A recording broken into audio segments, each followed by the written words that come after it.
I'm going to talk a little bit about genre today. Now, Stephen Beatty has a monthly column in the Toronto Star in which he reviews mysteries. It's a regular feature in the newspaper. As far as I know, there is no other genre which receives its own column in the Toronto Star. And that helps highlight the degree to which the mystery is a popular genre among Canadian readers. Now, obviously, there are many different genres out there. Most teens who like reading tend to go sort of through these phases where they, take on, they adopt particular genres. That was certainly the case when I was a teenager.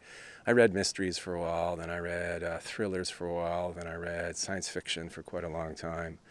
Um, and the genre of thriller is another genre that has gained popularity in Canada, but it's very different now than it was when I was young. When I was young, it was sort of Len Dighton thrillers, Trevanian thrillers, and so forth, political sort of spy thrillers. Now, the label applies to basically a kind of horror, which is quite a popular genre in Canadian letters. Science fiction, on the other hand, has never really caught on. There are some fantasy writers, and there are a handful of successful Canadian sci-fi writers, but for the most part, Canadians, I suppose, feel that science fiction is not something that I'm talking here about sort of the hardcore, spacecraft to other planets, that sort of thing, high tech.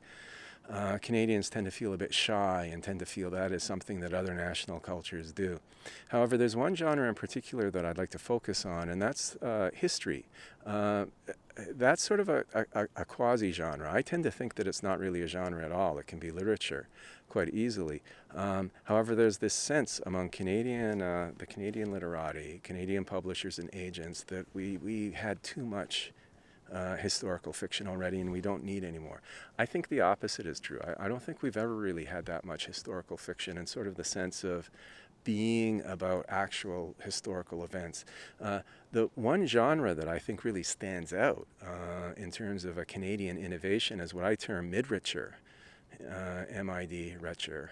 And that is something that really caught on during the 1990s. This was stuff that was supposed to be literature, but at the same time appealed to sort of a middle-brow audience.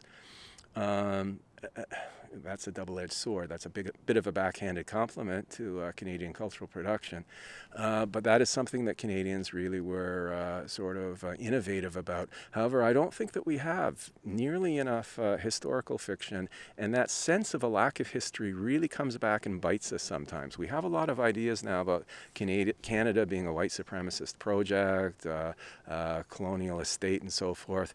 There are strong arguments for saying these kinds of things, but it leads to a lot of misunderstandings. And witness, for example, what happened to Egerton Ryerson, who was denounced by one publisher in Canada as a murderous, quote unquote, murderous bureaucrat. In fact, this publisher was confusing Ryerson with somebody completely different, Duncan Campbell Scott. So these confusions come even within the industry, even among people who should know. And the area that I think is particularly lacking, especially given that Canada might be invaded soon, is World War II. We have almost nothing about that. There recently was a novel, The Riveter, which was released about a Chinese Canadian in the 1st Canadian Parachute Battalion.